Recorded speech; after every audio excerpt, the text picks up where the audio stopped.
बिस्मिल्लाहिर्रहमानिर्रहीम। आज हम डिप्लोमा ऑफ एसोसिएट इंजीनियरिंग की मैथ हम सॉल्व करते हैं, जो कि केमिकल और सिविल इंजीनियरिंग वाले बच्चों के लिए है। इसका कोड है जी 113 और हमारे पास एक्सरसाइज 8.1 पेपर का एक अच्छा हिस्सा जो है वो इस एक्सरसाइज में से आ जाता है। तो हम इस एक्सरसाइज को सॉल्व करते हैं। क्वेश्चन नंबर 1 हमें, लेकिन इससे पहले कि हम ये क्वेश्चन सॉल्व करें, आप मेरे चैनल को प्लीज़ सब्सक्राइब भी करें और बेल आइकॉन का बटन भी ऑन करें और अपने दोस्तों के साथ शेयर भी करें। तो क्वेश्चन नंबर 1 में हमें कहता है जी ए वेक्टर हमें गिवन है, बी वेक्टर गिवन है, सी वेक्टर गिवन है। कहता है जी find a unit vector parallel to this vector. इस वेक्टर के पैरेलल हमने एक यूनिट वेक्टर फाइंड करना है।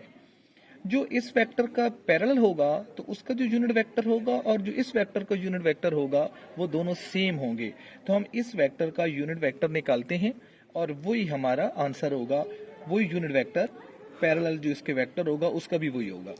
तो हम इसको सपोज कर लेते हैं, लेट ये हमारा कोई वेक्टर v है जिसके 3a minus 2b plus 4c vectors हैं। हम इनको वैल्यू लगा देते हैं। 3a की जगह उसकी value 3i minus j minus 4k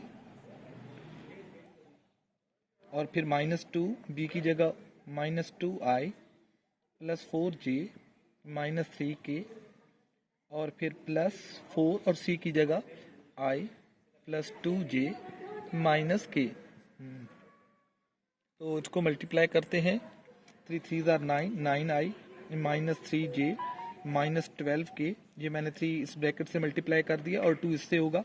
minus minus plus 4i plus minus minus 8j minus minus plus 6k। अब इसकी बारी है प्लस 4i प्लस 8j और माइनस के 4k। तो ये v वेक्टर्स हमारे पास आया 9i और 4i और 4i। तो ये हमारे पास 9 और 4 13, 13 और 4 17, तो 17i। फिर j को देखते हैं, ये हमारे पास j है जी प्लस के 3 माइनस के 3j माइनस के 8j और प्लस के 8j। प्लस के 8 और माइनस के 8 कैंसिल हो गए तो हमारे पास माइनस के 3j रह गए। अब k को देखते हैं, हमारे पास माइनस के 12 हैं और इसमें से और माइनस के 4 है तो माइनस के 16 हो गए। माइनस के 16 में से प्लस के 6k निकाल देंगे तो माइनस के 10j। अब इस वेक्टर का हम यूनिट वेक्टर निकालते हैं, वो इस वेक्टर पैरेलल वेक्टर के इक्वल होगा। तो यूनिट वेक्टर के लिए हमें मालूम है यूनिट वेक्टर हमेशा होता है वेक्टर ओवर इट्स मैग्नीट्यूड। तो सबसे पहले हम इसकी मैग्नीट्यूड निकालेंगे। तो इसकी मैग्नीट्यूड होगी, इसका कोफिशिएंट जो भी है उसका स्क्वायर ले लेंगे, प्लस j का जो कोफिशिएंट है विद साइन उसका स्क्वायर ले लेंगे, और जहाँ हमारे पास सॉरी k था तो k का जो कोफिशिएंट है विद साइन उसका भी स्क्वायर ले लेंगे और सारे का स्क्वायर रूट लेंगे। अब हम जानते हैं 17 का स्क्वायर 289 होता है और स्क्वायर में माइनस नहीं आया करता, तो 3 का स्क्वायर प्लस के 9 हो जाएगा और 10 का स्क्वायर भी हमारे पास 100 हो जाएगा। और ये हमारे पास मैग्नीट्यूड आ रही है इस वेक्टर v की। तो इनको ऐड करते हैं जी, ये हमारे पास हो जाएगा 389 और 389 में जब हम 9 ऐड करेंगे तो 398 हो जाएगा। तो unit vector parallel to this vector will be, तो उस वेक्टर को हम कहते हैं वो हमारा होगा वेक्टर ओवर इट्स मैग्नीट्यूड। तो मैग्नीट्यूड हमारे पास है और वेक्टर हमने बना लिया था 17i माइनस 3j माइनस के 10k ओवर इट्स मैग्नीट्यूड 398। तो ये हमारा यूनिट वेक्टर होगा parallel to this vector. Question 2, इसमें हमें कहता है जी find the vector whose magnitude is find. जो वेक्टर हमने फाइंड करना है उसकी मैग्नीट्यूड हमें दे दी गई है, and which is in the direction of this, यानी कि इस वेक्टर के लॉन्ग है। तो बेटा कोई भी वेक्टर जो होता है वो हमेशा, कोई वेक्टर हमारे पास b या v है, तो कोई वेक्टर v जब होता है तो वो होता है हमारे पास इस वेक्टर की मैग्नीट्यूड और उसका यूनिट वेक्टर। तो अब हमें पता है इसके अलोंग है, तो इसके अलोंग है तो इसकी मैग्नीट्यूड जो वेक्टर हमने फाइंड करना है उसकी मैग्नीट्यूड तो हमें बता दी गई है। बाकी रह गया जी यूनिट वेक्टर। वो वेक्टर जो हमने फाइंड करना है वो इसके अलोंग है, इसके पैरेलल है, तो जो इसका यूनिट वेक्टर होगा वही इसका यूनिट वेक्टर होगा। तो हम पहले इसका यूनिट वेक्टर लगाते हैं, निकालते हैं, फाइंड करते हैं, और उसको जब हम यहाँ रखेंगे वैल्यू को तो हमारे पास वो वेक्टर जिसको हमने फाइंड करना है वो वेक्टर v हमें मिल जाएगा। चलिए जी हम इसको सॉल्व करते हैं। तो सॉल्व करने सबसे पहले ये जो वेक्टर दिया गया है इसको हम कोई वेक्टर a कह देते हैं। इस वेक्टर के हमारे पास है जी 4i माइनस 3j प्लस के, इसका यूनिट वेक्टर निकालते हैं। तो इसका यूनिट वेक्टर निकालने के लिए सबसे पहले हम इसकी मैग्नीट्यूड लेते हैं। तो इस a की मैग्नीट्यूड इक्वल होगी, इसका कोफिशिएंट 4 है तो 4 का स्क्वायर प्लस इसका कॉफिशिएंट -3 है तो -3 का स्क्वायर, और k का कॉफिशिएंट 1 है तो 1 का स्क्वायर, इस सारे का स्क्वायर रूट। तो 4 का स्क्वायर 16, 3 का स्क्वायर 9 और ये 1 का स्क्वायर 1, तो ये हमारे पास हो गया 26 स्क्वायर रूट। अब इस वेक्टर ए की जो मैग्नीट्यूड हमारे पास आएगी वो होगी vector A over its magnitude. तो ए वेक्टर हमारे पास आया, दिया गया था वो था जी 4i -3j प्लस के, और इसकी मैग्नीट्यूड 26 थी स्क्वायर रूट। तो मैंने कहा जो इसका यूनिट वेक्टर होगा वही इसका भी यूनिट वेक्टर होगा, सेम होगा। तो हम यहाँ जो वेक्टर फाइंड कर रहे हैं तो मैग्नीट्यूड तो उसकी 5 थी, दे दी गई थी, और उसका यूनिट वेक्टर सेम होगा, तो हम इसका यूनिट वेक्टर की वैल्यू लगा देते हैं। वो है हमारे पास 4i -3j plus k whole divided by square root 26। 5 को मल्टीप्लाई कर देते हैं, तो 5 जब मल्टीप्लाई करेंगे तो ये हमारे पास 20i -15j plus 5k whole divided by square root 26। ये एक अहम सवाल है मेरे नुक्ते नज़र से, ये पेपर में सबसे अहम सवाल है और इस एक्सरसाइज में से जो पेपर में आ सकता है। चलो क्वेश्चन नंबर 3, ये भी एक इंपॉर्टेंट क्वेश्चन है। इसमें m की वैल्यू जो है हमने फाइंड करनी है। कहते हैं जी for what value of m the vector this and vector this has the same magnitude. इन दोनों की मैग्नीट्यूड सेम हो तो m की वैल्यू क्या होगी। हम इसकी भी मैग्नीट्यूड निकाल लेते हैं और इसकी भी मैग्नीट्यूड निकाल लेते हैं, और दोनों मैग्नीट्यूड इक्वल करके हम m की वैल्यू निकालते हैं। तो इस वेक्टर को हम a सपोज कर लेते हैं और ये वेक्टर हमारा b है। तो जब हम इसको सॉल्व करते हैं तो लेट a हमारा है वेक्टर, और वो दिया गया है जी 4i प्लस 2j -3k। इसकी मैग्नीट्यूड निकालते हैं जी पहले। तो इसकी मैग्नीट्यूड हमारे पास होगी, इसका जो कॉफिशिएंट है 4 उसका स्क्वायर, प्लस j का जो कॉफिशिएंट 2 है उसका स्क्वायर, प्लस और जो k का कॉफिशिएंट है विद साइन -3 और इसका भी स्क्वायर और सारे का स्क्वायर रूट। तो ये हमारे पास 4 का स्क्वायर 16, 2 का स्क्वायर 4 और 3 का स्क्वायर 9, तो ये 20 और 29, तो ये 29 स्क्वायर रूट हमारे पास आ गया। एंड b वेक्टर जो हमने कहा ये हमारा b है mi -j plus square root 3k। तो इसकी मैग्नीट्यूड हम लेते हैं, तो इसका कॉफिशिएंट m है तो m का स्क्वायर, प्लस इसका कॉफिशिएंट माइनस के 1 है तो 1 का स्क्वायर, प्लस इसका कॉफिशिएंट स्क्वायर रूट 3 है तो इसका भी स्क्वायर रूट और सारे का स्क्वायर रूट। अब हमारे पास इसकी मैग्नीट्यूड आ जाएगी m स्क्वायर प्लस के 1 और स्क्वायर रूट कैंसिल 3, तो ये हमारे पास आ गया m square plus 4। According to given condition क्या है कि इन दोनों की मैग्नीट्यूड सेम है, तो हम इनको इक्वल कर लेते हैं जी। m square plus 4 square root equal है 29 के। बोथ साइड का स्क्वायर ले लेते हैं ताकि स्क्वायर रूट और स्क्वायर कैंसिल हो जाए। तो हमारे पास आ जाएगा जी m square plus 4 equal to 29। हमें तो m चाहिए, m स्क्वायर इक्वल है 29 में से 4 इधर जाकर माइनस हो जाएंगे, m square equal to 25। Both side का हम इधर ही स्क्वायर रूट ले लेते हैं, तो m हमारा आया +-5 और यही हमारा सोल्यूशन होगा। बेटा ये क्वेश्चन भी पेपर में आने वाला क्वेश्चन है। एक क्वेश्चन नंबर 6, ये भी एक इंतहाई अहम सवाल है। If vector this and this are parallel then find the value of lambda. Lambda यहाँ मेरे पास मौजूद है, इसको फाइंड करें। जब वेक्टर्स पैरेलल हों तो यूनिट वेक्टर के जो कॉफिशिएंट होते हैं उनकी रेशियो सेम होती है। यानी कि अगर हमारे पास कोई वेक्टर ए है और उसके है हमारे पास x1i plus y1j plus z1k, और कोई दूसरा वेक्टर b है और उसके हैं जी x2i plus y2j plus z2k, तो इनके जो कॉफिशिएंट की रेशियो है x1 over x2, y1 over y2 और z1 ओवर z2, ये हमेशा इक्वल होती है। ये रेशियो हमेशा इक्वल होती है कब, जब वेक्टर्स पैरेलल हों। तो अब हमें ये दो वेक्टर्स दिए गए हैं तो इनकी भी रेशियो, कॉफिशिएंट की रेशियो पैरेलल होगी और फिर हम इसमें से लैम्डा को फाइंड कर लेंगे। तो अब मैं यहीं से x और y की वैल्यू लगा देता हूँ। अगर ये मेरा x1, y1 और z1 है तो ये मेरा x2, y2 और z2 होगा। तो मैं वैल्यू लगाता हूँ 3 ओवर लैम्डा इक्वल होगा 1 ओवर -4 और -4 सॉरी, और यहाँ होगा मेरा -1 ओवर 4। तो अब ये इक्वल हैं तो मुझे लैम्डा चाहिए। किसी दो को इक्वल करके मैं लैम्डा की वैल्यू ले लेता हूँ। तो मैं इन दोनों को इक्वल कर देता हूँ। 3 ओवर लैम्डा इक्वल है -1 ओवर 4।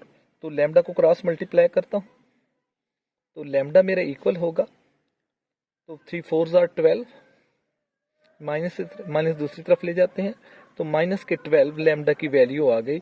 इंतहाई आसान सवाल लेकिन इंतहाई अहम सवाल है ये। क्वेश्चन 7 भी क्वेश्चन 6 जैसा है। कहते हैं शो दैट, प्रूव करेंगे ये दो वेक्टर्स जो हैं ये पैरेलल हैं। अगर ये वेक्टर बेटा पैरेलल होंगे तो इनके जो यूनिट वेक्टर के जो कोफिशिएंट की रेशियो है वो हमारी इक्वल आनी चाहिए, यानी x1 over x2, y1 over y2, z1 over z2 हमेशा इक्वल। अगर वो इक्वल आता है तो ये वेक्टर्स हमारे पैरेलल हैं। इसको वेक्टर ए कह देते हैं। लेट, ये हमारा ए वेक्टर है जिसे हम कह देते हैं 4i minus 6j plus 9k and, और ये हमारा बी वेक्टर है और इसके हमारे पास है माइनस 6i प्लस 9j और माइनस के 27 over 2k। A and B vectors A and B और पैरेलल लिखने की बजाय बाज़ हम ऐसे भी बेटा लिख देते हैं तो इसको पैरेलल ही पढ़ते हैं। तो पैरेलल इफ क्या, इफ कि x1 ओवर y1 की, x1 ओवर x2 की जो रेशियो है वो इक्वल आनी चाहिए y1 ओवर y2 की रेशियो के और z1 ओवर z2 के। ये सारी रेशियोज इक्वल हैं तो ये वेक्टर्स पैरेलल हैं। तो हम रेशियो लेते हैं, इसका हमारे पास 4 है और ये 6 है, तो 4 ओवर माइनस 6, ये माइनस हम शुरू में लगा सकते हैं। y1 हमारा माइनस 6 है और यहाँ हमारे पास 9 है प्लस के, z1 हमारा 9 है और यहाँ हमारे पास माइनस के 27 ओवर 2 है। तो जिसको सिंप्लीफाई करते हैं दोनों पे 2 का टेबल जाता है, तो माइनस के 2/3, 2 2 जार 4, 2 3 जार 6, इन दोनों पे 3 का टेबल जाता है तो 3 2 जार और 3 3 जार 9, ये इक्वल आ रहा है तो इसको भी इक्वल होना चाहिए। ये 2 ऊपर जाकर मल्टीप्लाई हो जाएगा तो ये हमारे पास हो जाएंगे माइनस के 18 ओवर 27। तो इन दोनों पे 9 का टेबल, 9 2 जार 9 3 जार, तो माइनस 2/3 माइनस 2/3 माइनस 2/3 ये इक्वल है। Hence given vectors are parallel.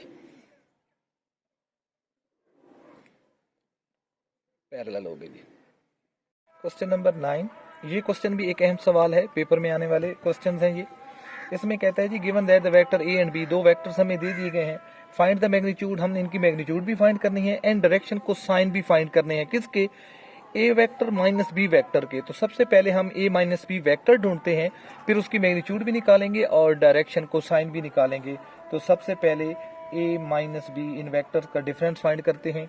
ए है हमारे पास 3i minus 2j plus 4k और माइनस बी वेक्टर है हमारे पास 2i plus j plus 3k। Solve करते हैं इनको, 3i minus 2j plus 4k और ये plus minus minus 2i plus minus minus j और प्लस माइनस माइनस k। तो ये वेक्टर हमारे पास आया, 3i में से 2i गए तो प्लस के ज्यादा है तो प्लस के i माइनस 2j और ये माइनस के j तो माइनस के 3j हो जाएंगे हमारे पास। प्लस के 4k में से 3k निकाल दें तो प्लस के ज्यादा है प्लस के ये वो वेक्टर्स है जिसकी हमने मैग्नीट्यूड निकालनी है। तो अब हम इस वेक्टर की मैग्नीट्यूड पहले निकालते हैं। तो मैग्नीट्यूड होगी हमारी इसकी, इसका कोफिशिएंट 1 है तो 1 का स्क्वायर, प्लस इसका कोफिशिएंट माइनस 3 है तो माइनस 3 का स्क्वायर, प्लस इसका कोफिशिएंट प्लस 1 है तो उसका स्क्वायर और सारे का स्क्वायर रूट।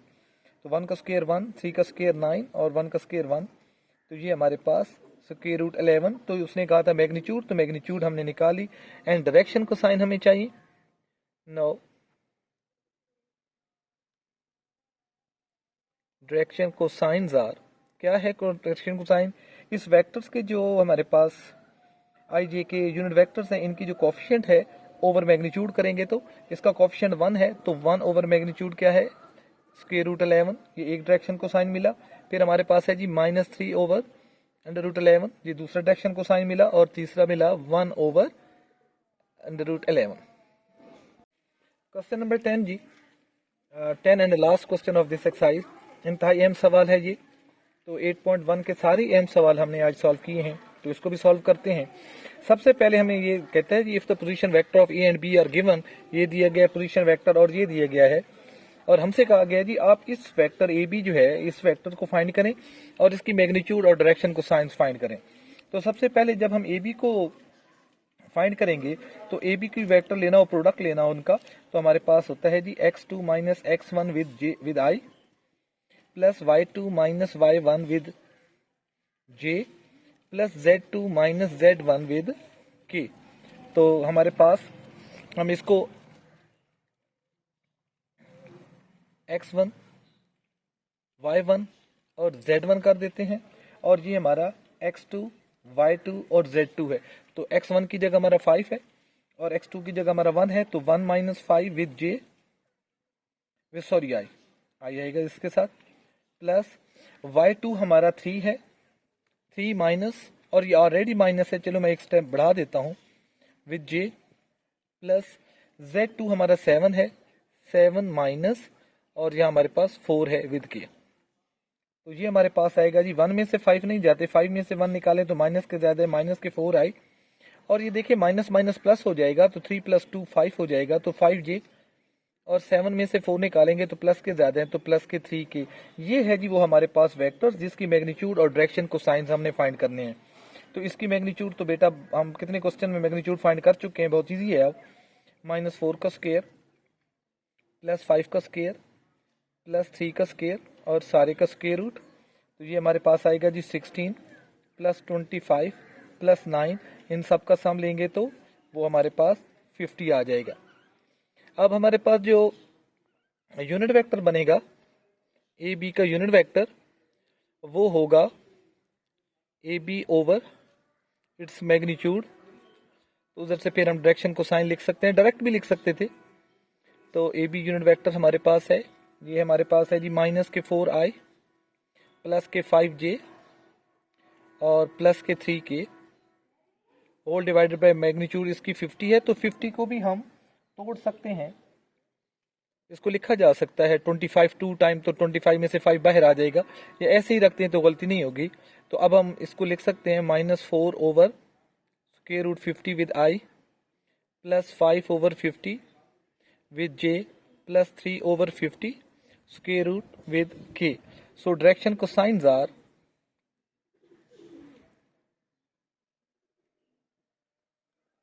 क्या है, direction cosine -4 over square root 50, 5 over square root 50 और आखिर में है 3 ओवर स्क्वायर रूट 50। ये हमारे पास डायरेक्शन को साइन भी आ गए।